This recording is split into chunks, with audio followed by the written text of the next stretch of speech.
Elhamdülillahi Rabbil alemin. Vessalatu vesselamu ala eşrefil enbiyai vel mursalin. Nebiyyina Muhammedin ve ala alihi ve sahbihi ve men tebi'ahum bi ihsanin ila yevmiddin emma ba'd. Esselamu aleykum ve rahmetullahi ve berekatuh. Uca Allahın müvəffəqiyyəti ilə təfsir dərslərimizə qaldığımız yerdən davam edirik. Sonra 8-ci ayədə Allah Azza və Cəllə buyurur ki: "Və men ya'mal miskale zerratin şerran yarah." Kim də zərrə qədər şər bir iş görmüşdürsə, onu, yəni onun əvəzini görəcəkdir. Zərrə qədər yaxşılıq edən əvəzini görəcək öz səhifəsində, öz əməllərində, zərrə qədər pislik edən əvəzini görəcəkdir. Necə ki, Əl-İmran surəsi 30-cu ayədə Allah Azza və Cəllə buyurur ki: "Yevme tecidu kullu nefsin ma amilet min xeyrin muhtara ve ma amilet min su'in teveddu lev enne beyneha ve beynehu emeden ba'ida." Hər kəs etdiyi yaxşı və pis əməllərini qarşısında hazır görəcəyi gün, özü ilə pis əməllərinin arasında çox böyük bir məsafə olmasını arzulayacaqdır. Yəni, insan o pis əməllərini qarşısında görəcək, zərrə qədəri belə boşa getməyəcək o pis əməllərinin və bugün peşmançılıq günü olacaq. O istəyəcək ki, əməlləri ondan uzaq olsun, o da əməllərindən uzaq olsun, amma bu belə deyil. İnsan etdiyi hər bir zərrə qədər əməlinə görə cavab verəcək. Və İbn Abbas radiyallahu anhuma deyir ki: "Leysə mu'minun və la kafirun amilə xeyran aw şerran fid-dunya illə arahullahu iyyahu yevmel qiyamə." Elə bir kafir və ya elə bir mömin yoxdur ki, zərrə qədər bir yaxşılıq etsin və ya zərrə qədər bir pislik etsin, Allah ona qiyamət günü bunu göstərməsin. Yəni, nə istəyirsən et. İstəyirsən kafir ol, istəyirsən mömin ol, istəyirsən pis əməl et, istəyirsən yaxşı əməl et və bu etdiyin əməl zərrə qədər də olsa qiyamət günü Allah Azza və Cəllə onu sənə göstərəcək. Və bu göstərmə də boşuna deyil. Göstəriləcək və əvəzi də veriləcəkdir. Sonra bu ayələrdən çıxan bəzi faydaları da ələ alaq. Faydalardan biri odur ki, İbn Məsud radiyallahu anhu deyir ki: "Fəmən ya'mal miskale zerratin xeyran yarah və men ya'mal miskale zerratin şerran yarah." Bu iki ayə haqqında ki, yəni kim zərrə qədər yaxşılıq edərsə bunun əvəzini görəcəkdir, kim də zərrə qədər pislik edərsə bunun əvəzini görəcəkdir. Və təsaddaqa Ömər ibn Xattab və Aişə radiyallahu anhuma bi habbəti inəbin. Bundan sonra deyir, Ömər ibn Xattab və Aişə radiyallahu anhuma bir dənə üzüm dənəsini sədəqə verərdilər. Və qalə və deyərdilər, ikisi də belə deyərdi: "Fihə məsəqilu kəthirə." Və bunda, yəni həmin o bir üzüm dənəsində çoxlu misqallar var, zərrələr var. Ayədə keçdi axı, kim zərrə qədər yaxşılıq edərsə onun əvəzini görəcək. Və o da bir dənə üzüm dənəsini sədəqə verirdi və deyirdi ki, burada çoxlu zərrələr var. Yəni ümid edirdi o zərrələrin səvabını, səhabələrin xeyrə hərisliyinə bax. Ömər ibn Xattab və Ayşə radiyallahu anhümə hətta o bir dənə üzümdən belə neynirlər? Səvab umurdular. Və həmçinin Ər-Rabi ibn Heythəm rahimehullah deyirdi ki: "Marra raculun bil Hasan və huve yaqra'u hadihi sura." Bir kişi deyir, Həsənin yanından deyir keçdi. Burada çox güman ki, Həsən el-Basri'dən gedir söhbət. Və o da deyir bu surəni oxuyurdu. Yəni Zəlzələ surəsini. فَلَمَّا بَلَغَ آخِرَهَا قَالَ حَسْبِي قَدْ اِنْتَهَتِ الْمَوْعِذَةِ. Deyir, surə sonuna çatdıqda, suranın sonunda da gəlir ki, kim zərrə qədər yaxşılıq edərsə əvəzini alacaq, kim də zərrə qədər pislik edərsə əvəzini alacaq. Bura çatanda deyərdi ki, bu mənə kifayətdir. Artıq mauizə bitmişdir. Subhanallahul azim. Yəni görün onlar bu Quranı oxuyarkən, bu ayələri oxuyarkən necə onu tədəbbür edirdilər. Necə onu anlayırdılar və onu özünə bir dərs olaraq, muizə olaraq qəbul edirdilər. Buraya çatan deyir ki, bu mənə bəsdir.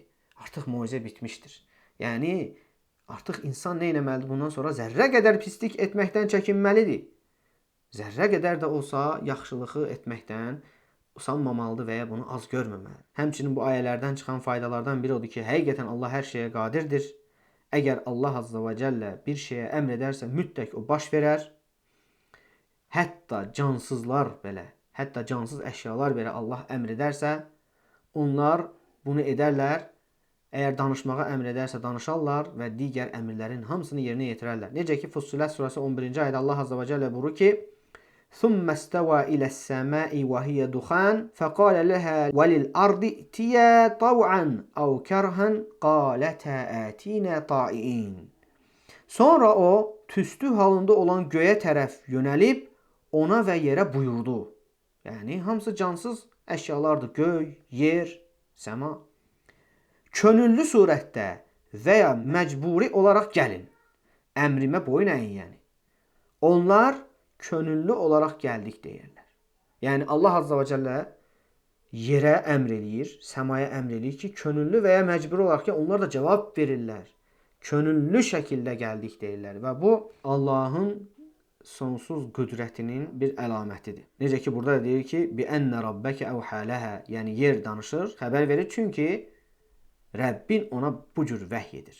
Rəbbi vəhy edir və o da buna boyun əyir. Və daha öncə həmən bu zərrənin, ayədə keçən zərrənin ən kiçik qarışqa növü olduğunu biz bildirdik. Alimlər yəni bu təfsirdə bu cür gətirirlər. Müasir zamanda bəziləri deyiblər ki, burada zərrə deyəndə bugünkü kimyada, fizikada bilinən o atomdan gedir söhbət.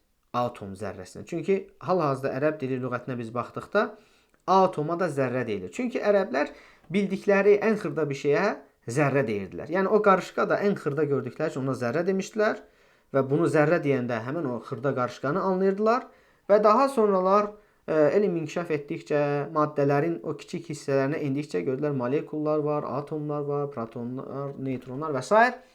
və ərəb dili lüğətinə onlar zərrə olaraq keçdi. Yəni hal-hazırda sən zərrə olaraq araşdırma eləsən, görəcəksən ki, kiçik qarışqa da çıxır mənalardan, həmçinin atom da burada çıxır və bəziləri deyiblər ki, bu ayədəki zərrə deyəndə həmən o atomlar nəzərdə tutulur. Bu yanlışdır.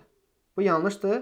Niyə? Çünki Allah azza və cəllə həmən zaman insanların başa düşdükləri, anladıkları bir ifadə ilə onlara bunu başa salıb. Və zərrə də deyəndə həmən zaman kiçik qarışqa nəzərdə tutulurdu. O da ən kiçik bir çəkiyə, həcmə malikdir və Allah azza və cəllə onu misal çəkib.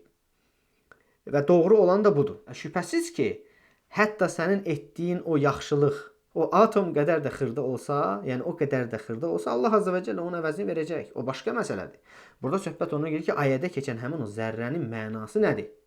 Yəni sən əgər ayəni bu cür tərcümə eləsən ki, molekul qədər və ya atom qədər də yaxşılıq etsən, bunun əvəzi veriləcəkdir. Bu doğru deyil. Orada çünki ayənin mənası odur ki, zərrə qədər, yəni ən kiçik bir şey qədər yaxşılıq etsən, bunun əvəzi veriləcəkdir. Artıq o ən kiçik şeyə kiçik olan hər bir şey daxildir. Və hərfi olaraq sən desən, həmən vaxtı bu kiçik qarışqa olaraq başa düşülürdü və Allah azza və cəllə də onu misal çəkmişdi. Burada da alimlər yəni bunu xüsusi olaraq qeyd edir, deyir ki, yəni insanlar bu cür özlərindən yozumlar verməsinlər. Və necə ki Nisa surəsi 40-cı ayədə Allah azza və cəllə buyurur ki, İnnallaha la yazlimu mithqala zarrah və in taku hasanatan yud'ifha. Şübhəsiz ki Allah zərrə qədər haqsızlıq etməz, zülm etməz. Əgər gördüyü iş, yəni yaxşı əməl olarsa, Allah onun savabını qat-qat artırar. Yəni zərrə qədər də olsa, yəni ən kiçik miqdarda da olsa Allah azza və cəllə zülm etməz. Və bu ayələrdən çıxan faydalardan biri də odur ki, bu ayələr enməmişdən öncə müsəlmanlar elə zənn edirdilər ki, kiçik şeylərə görə, kiçik sədəqələrə görə, kiçik yaxşı əməllərə görə onlara mükafat verilməyəcək və ona görə bu kiçik əməlləri biraz səhlənkarlıq var idi onlarda. Məsələn, kimsə onlardan nəsə bir şey istəyəndə onlar ona bir dənə xurma və ya bir parça, bir dilim, nəsə bir çörək və s.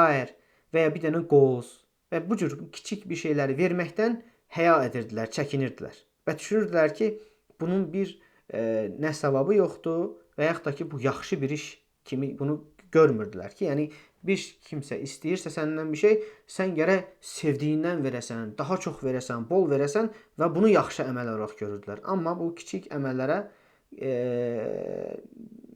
bir mükafatın verilməyəcəyini düşünürdülər. Ona görə onu da yaxşı əməldən görmürdülər.